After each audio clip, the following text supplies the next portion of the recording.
আমার কাছে অনেক দিন ধরে এই ছোট্ট ব্যাগ ২-৩টে এরকম পড়ে আছে, যেগুলো ইউজই করি না। তো ভাবলাম এইটাকে একটু নতুনত্ব কিছু দিই। তো এই পাইপ ক্লিনারগুলো আমি কিনেছিলাম, অনেক দিন ধরে আমার কাছে পড়ে আছে। এই ইয়েলো অরেঞ্জ কালার, এই দুটোই অনলি আছে আমার কাছে পড়ে। তো এইগুলো দিয়ে ভাবছি কিছু একটা বানাই, দেখি কেমন আউটকাম হয়। এইটা আমার কাছে একটা পিঙ্ক ব্যাগ ছিল, ব্যাগটা দেখতে খুব কিউট।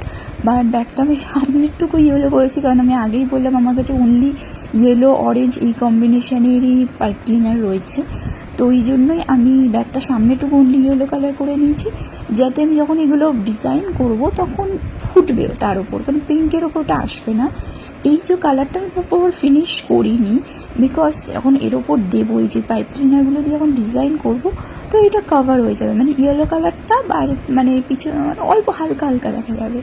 তো এগুলো দিয়ে একটা ভাবলাম ইউনিক কিছু ব্যাগ দুটো ডিজাইন করি। আউটকামটা কেমন হয় সেটা অবভিয়াসলি দেখতে হবে।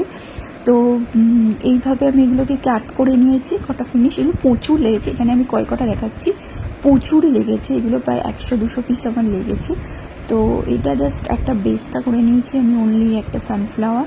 এবার বা আউটসাইডগুলোকে আমি একটু আলাদা আলাদা কালার দিয়ে করব, মানে হোয়াইট মেসে গেলে white orange and yellow combination.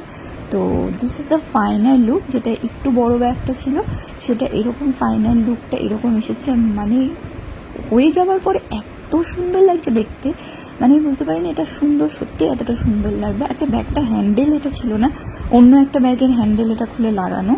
তো দারুণ লাগছে। অ্যান্ড যেটা ছোট্ট ব্যাগটা ছিল সেটাও খুব কিউট লাগছে।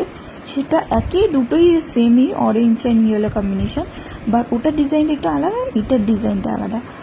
তো সিরিয়াসলি আই এম স্যাটিসফাইড। দুহাতে মুঠো ভরে আলগা কপাল জুড়ে দেব তোমার গালে গল্পের মুখ। তুমি প্রচ্ছদে রং দেবে, শব্দে বরং দেবে, গল্পে ছড়িয়ে দেবে গন্ধের সুখ। দুহাতে মুঠো ভরে